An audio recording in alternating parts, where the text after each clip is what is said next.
রিমা, এই রিমা, কই রে তুই? বাইরে বেরিয়ে আয়। এই দেখ, আমি তোর জন্য কি নিয়ে এসেছি।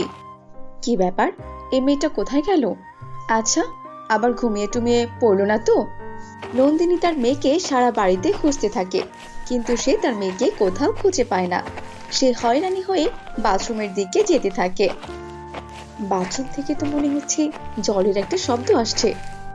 এই মেয়ে, এই, তুই এখনো কিনা স্নান করছিস? বেরিয়ে আয়, শিগগিরই বেরিয়ে আয় বলছি, বেরিয়ে আয়।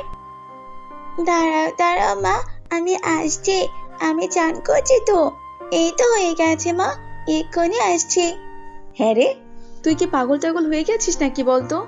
আমি সেই মার্কেটে যাওয়ার সময় দেখলাম তুই কিনা স্নানে ঢুকেছিস, আর আমি মার্কেট থেকে চলেও আসলাম, এখনো দেখছি তুই সেই স্নানই করছিস। 5 ঘন্টা ধরে তোর কিসের এত চান করা বলতো দেখি আমাকে। আমি আর কি করবো মা, বলো? অনেক